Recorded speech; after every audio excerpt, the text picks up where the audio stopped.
Hi friends, welcome to Telugu defence news. Ukraine యుద్ధంలో survive అవ్వడం కోసం పోరాడుతుంది. దీనికి అమెరికా సపోర్ట్ అనేది అన్నింటికంటే ముఖ్యమైనది. అయితే ట్రంప్ యుక్రెయిన్కి ఒక షాక్ ఇచ్చాడు. బైడెన్ ప్రభుత్వం ఈ 3 సంవత్సరాల్లో కొన్ని లక్షల కోట్ల రూపాయల విలువైన వెపన్స్ని, ఇతర మెడికల్ సప్లైస్ని ఇచ్చిందని తెలిసిందే.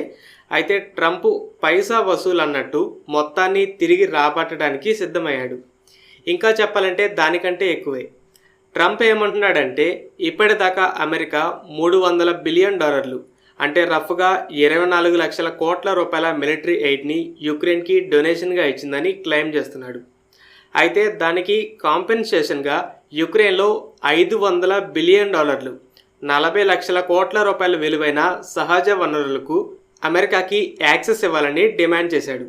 అంటే ఇక్కడ దానమని చెప్పి ఇచ్చిన దాన్ని అమ్మకమని మార్చడం కాదు, పెట్టుబడిగా మార్చి లాభాన్ని కూడా రాబడుతున్నాడు. అయితే అమెరికన్ మీడియా రిపోర్ట్స్ని బట్టి జెలెన్స్కీ కూడా దీనికి ఒప్పుకున్నాడు.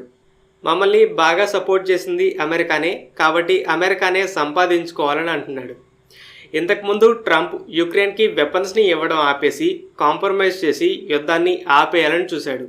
కానీ 2 దేశాల డిమాండ్స్ మ్యాచ్ అవ్వకపోవడం వల్ల అది కుదిరేలా లేదు.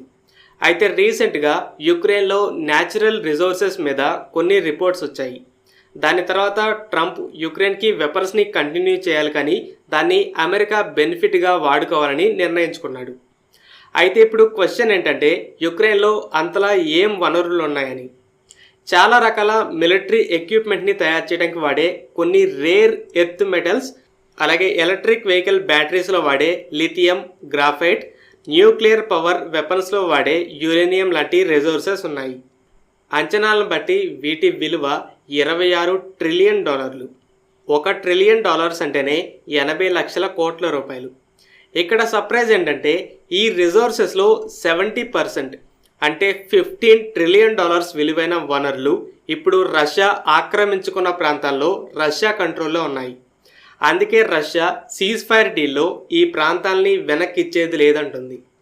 మిగిలిన వాటిలో $500 ట్రిలియన్ విలువైన వాటిపై ఇప్పుడు ట్రంప్ కన్నేశాడు.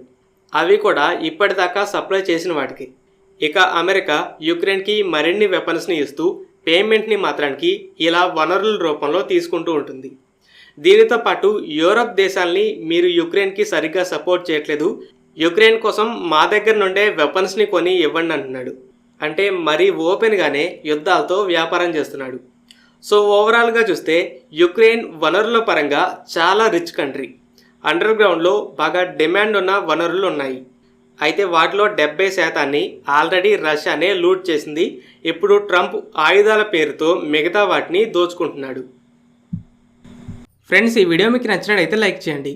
అలాగే మరిన్ని ఇంపార్టెంట్ డిఫెన్స్ అప్డేట్స్ కోసం మన ఛానల్ని సబ్స్క్రైబ్ చేసుకోండి.